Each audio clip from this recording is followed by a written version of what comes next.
Good afternoon, class. My name is Javon Solomon. Today I'll begin a briefing on the movie Remember the Titans. And to get more into it, Remember the Titans is an all-time movie, especially for somebody like me that plays football. It's literally a must-watch movie if you play football. Literally, there's a couple movies that you have to watch to play this game, and Remember the Titans is one of them just because of how culturally impact it does to players.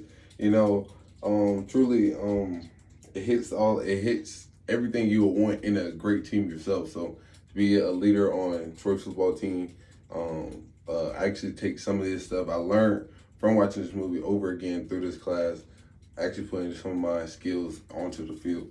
So not to get right into it. Basically, two schools they merged into one.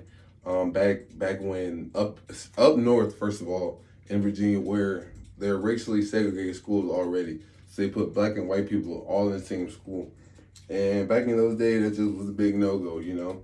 So, but they made Coach Boone, which is played by Denzel Washington, African American coach, Illinois, as the lead newly integrated football team. So, the previously established white coach Bill Yost is offered the assistant coaching role, creating an initial tension between the coaches and the players. So, as all just off the rip, you encounter a problem in the movie while the black man is in charge. Not back in those days, that was just not something the people of the town of Virginia wanted to see, or Bill Yost wanted to be in. So it created conflict between them. Some of the white players only listening to the white coach, some of the black players only listen to the black coach. So that creates a tension between the players and the coaches already. And the football team led to like a lot of racial tension, conflict among the players who come from different backgrounds and never played to each other. It's hard to understand somebody like when you don't know where they come from, when you don't want to know where they come from, all because of the color of their skin. And that's why the music is beautiful because it gets into more more intricate part of why leadership, teamwork is important. Um, but just to continue, the racial prejudice and challenges faced by the team was at an all-time high. Coach Boone worked relentlessly to build this camaraderie amongst these players to erase the skin tone and talk about the character alone. Um, and he just wanted to emphasize discipline, teamwork, and respecting one another, which is one thing that we'll get into some later.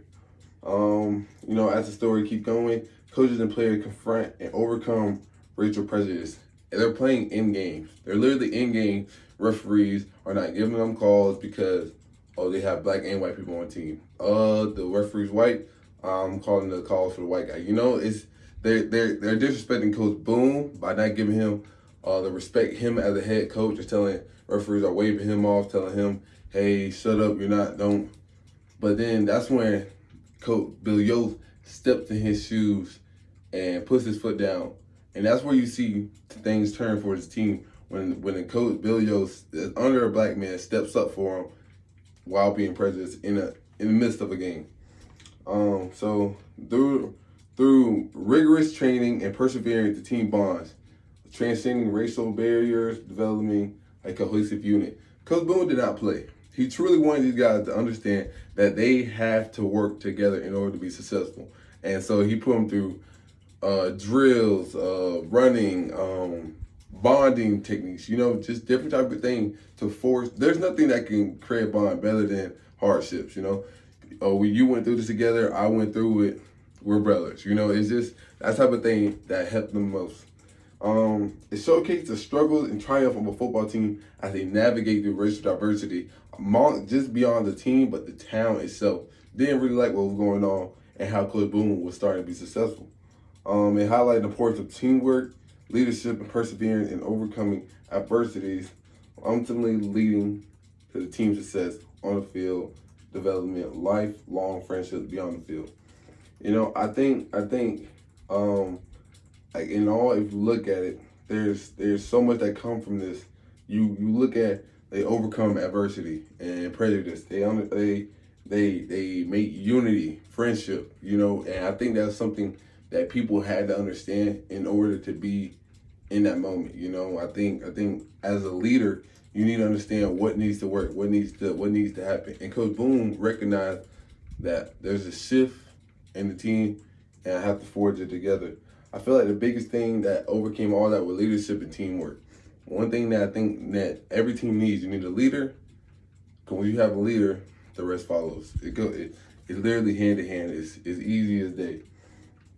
I think the bond between the two leaders of that team, with Julius Campbell and Gary Bader, they forged something that they stuck a flagpole in the ground. Like, this is unity. This is how it's gonna be. And if you're not with it, you can leave. And I think that was the beautiful part about the whole thing. And just going over Coach Boone and Yost, their leadership styles, I feel like it was the most imperative part was them forging, them working together. Once they worked together, that was the best part about the movie because their leadership style was assertive, very assertive. There was no leeway. At first it was when they were split, but when they came together, the team had to come together because you had no choice. So that was probably one of the biggest things for me. I think the biggest leadership style that explained that was probably appropriate interaction between leaders to follow the given was maybe the idea behind them building something beyond themselves. So it's selfless leadership because they have to endure the same thing. Coach Boone getting ridiculed outside of coaching, and it honestly is sickening on how you look at it on the people what they were doing to Coach Boone. And I think overall, the biggest thing about this whole leadership thing was that Coach Yost and Coach Boone had to forge a unity together in order for them to create a bond that ultimately led to them having a successful team and a successful season. That was my briefing on Remember the Titans. Thank you. Have a nice day.